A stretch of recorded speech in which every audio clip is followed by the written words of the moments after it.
없던 이 세상 사람들을 정말 구하기 위해서 주님께서 이 땅에 오셨습니다.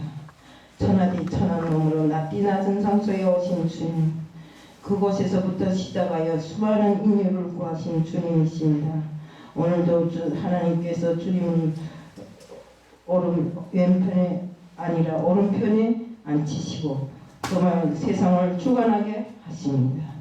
주님, 주님이 정말 저희들에게 전한 그 인류를 구원할 수 있는 그 큰 기쁨을 다시 한번 세상 사람들에게 전하고 모든 사람들이 주님의 뜻에 따라서 영혼을 구하고 정말 복음을 전하면서 정말 우리들 모두가 뿐만 아니라 세상 모든 사람들이 다 주님 앞에 바로선 세상이 되도록 저희들이 노력하고 힘쓰고 애써서 정말 많은 사람들이 영혼을 구할 수 있게끔 하게 하여 주시옵소서. 이 시간도 주님 앞에 맡겨매 예수 그리스도를 받들어 감사하며 기도드리옵나이다. 베들레헴이라는 다윗의 동네로 올라가니까 이 마리아가 잉태되었다고 하였고 온 세상 온 백성이 미칠 큰 기쁨이 좋은 소식을 너에게 전한다고 천사들이 말했습니다.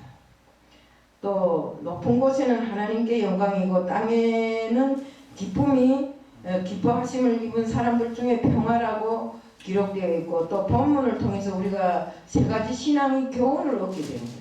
그 첫째는 아기 예수가 베들레헴에서 탄생하였다고 하셨습니다. 예수님은 가이사 아구스도의 호정명령으로 온 세상을 떠들썩하게 하던 그때 조용히 베들레헴의 마구간에서 탄생하셨습니다. 이 소식을 제일 먼저 알게 된 것은 베들레헴 근처에 밤중에 양을 치던 비천한 목자들이었습니다.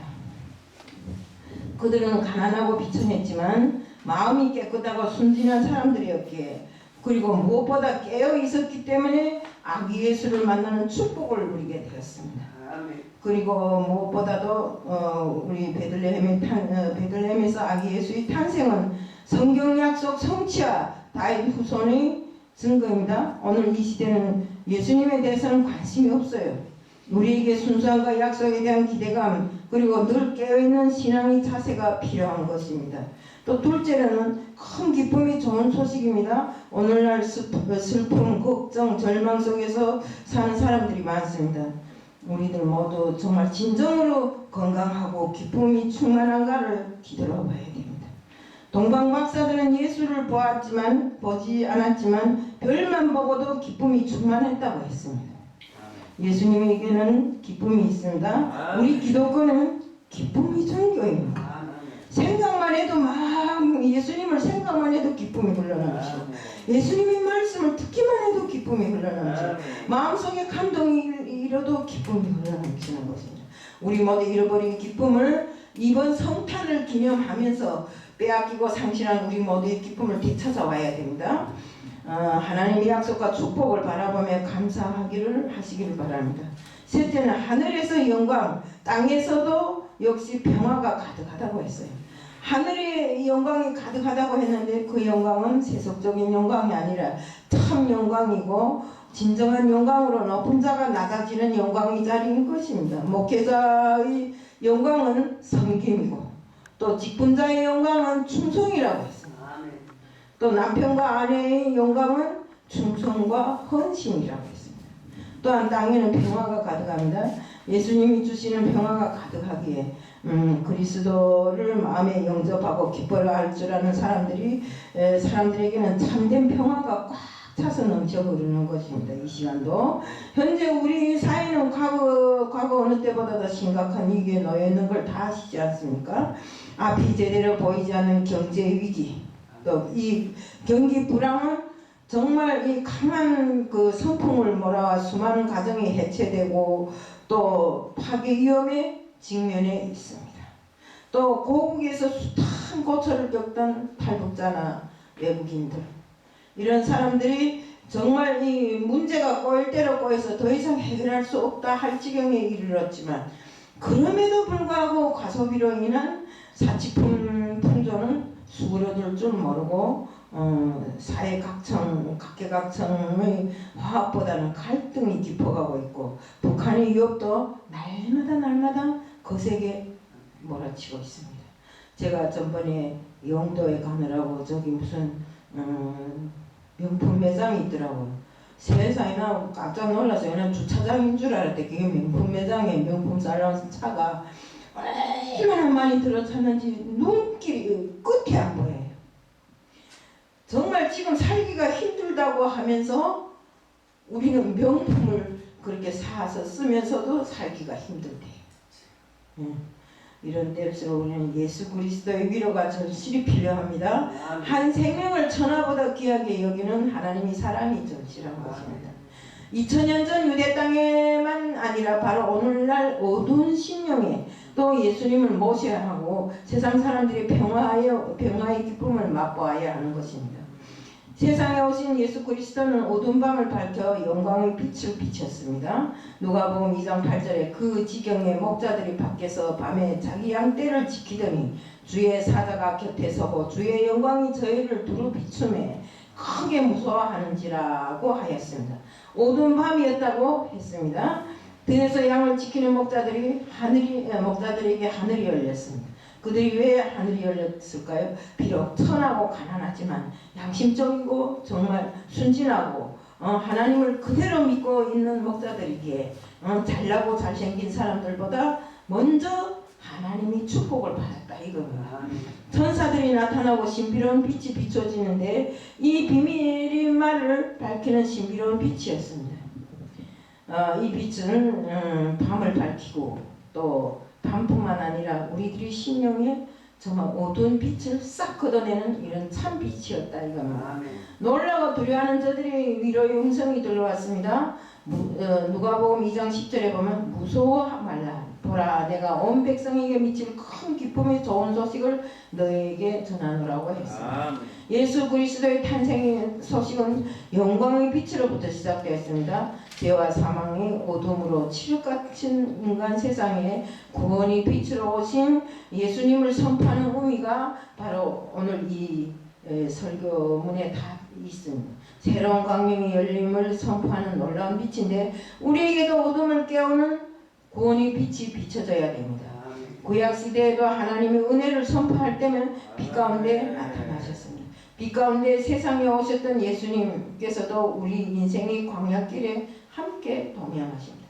지금 우리가 어렵고 힘든 모든 분야에서 우리는 예수님을 찾고 예수님한테 구원을 간구하지요.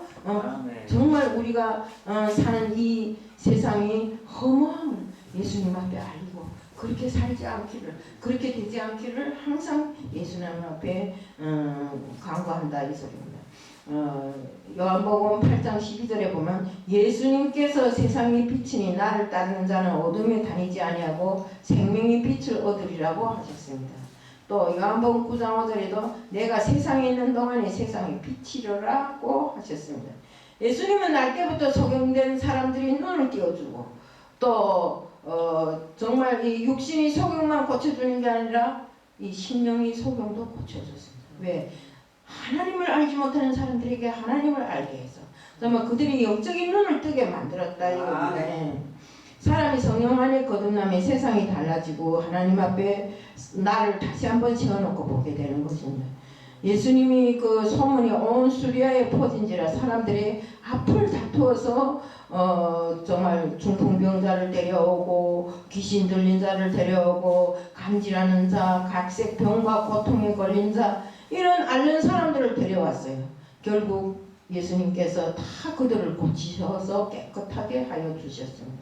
또 갈릴리와 데가블리와 예루살렘의 유대와 요단강 건너편에 허다한 무리가 예수님을 쫓아다니게 된 것입니다. 왜? 예수님이 능력을 보시고 기적을 행하시는 그 모든 것에 동감이 갔기 때문에 이 사람이 진정으로 우리를 구원할 사람이구나 이런 것을 알았기 때문에 그들이 무리가 항상 예수님을 허다한 무리들이 예수님을 쫓아다녔다 이겁니다. 또 문둥병자나 소경과 중풍병자, 기먹은 자들이 예수님께 나와서 고침을 받고 깨끗하게 되었고 또 오늘도 하나님의 사랑은 여전합니다. 스불론, 납달리와 갈릴리와 같이 어둡고 소망 없는 그 환경에서 사는 무거운 짐진 자들을 불쌍히 여겨서 바로 우리 한 사람 한 사람을 그들 한 사람 한 사람을 천하보다 귀히 여기고 정말 그들이 세상에 살면서 하나님을 알고 하나님의 자녀가 되는 것을 기뻐 받으십니다. 또 그리고 특히나는 더욱더 사랑하십니다. 그러므로 우리는 주님을 모시고 살아야 됩니다. 그렇게 안 되면 우리가 어둠에서 도저히 벗어날 수가 없습니다. 예수 그리스도는 사람의 몸을 입고 이 세상에 구세주로 오신 하나님의 아들입니다. 이 예수님께서 탄생하신 날이 바로 오늘 12월 25일입니다. 예수님이 이 세상에 오신 것을 하나님의 영광을 위해 오셨다고 하셨습니다. 우리 모두 하나님의 영광을 위해 살아가신 예수님을 본받는 이런 사람들이 다 되어야 됩니다. 우리도 하나님의 영광을 위해서 살아나가야 된다 이겁니다.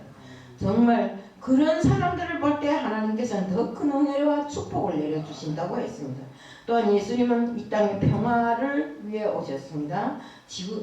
누가복음 2장 14절에 보면 지극히 높은 곳에는 하나님께 영광이요 땅에서는 기뻐하심을 입은 사람들 중에 평화로다라고 했습니다. 영광이 가득한 나라에서 추한 세상에 내려오신 예수님, 정말 이 땅에 내려오셨을 때에도 왕이나 또 부자의 그런 저택에 내려오신 것이 아니라 가장 낮은 목수의 아들 요셉의 집에 태어나심으로 해서 오신 날부터 정말 고생이 말이 아니고 정말로 이 세상의 질고를 다 지고 가는 어린 양처럼 세상 질고를 지시고 이 땅에서 정말 더 이상은 구원받을 길이 없던 우리를 위해서 자신이 한 몸을 십자가에 달고 그 숱한 피를 다 흘리시고 그것으로 인해서 우리들을 깨끗게 하여 주심으로 해서 우리는 구원의 은총을 받게 되었던 것입니다. 또 예수님이 이 땅에 오셨을 때 정말 좋은 환경에서 오신 것이 아니라 잠자리가 없어서 동물이 머무는 이 소구유 거기에 나시는 것입니다. 정말 이 세상에 와서는 더 이상 낮아질 곳이 없는 이런 자리에 오신 예수님의 그 겸손한 모습을 우리는 본받아야 됩니다. 이렇게 낮아지신 예수님을 하나님께서는 가장 높이시어서 하나님의 오른편 보좌에 앉게 하셨습니다.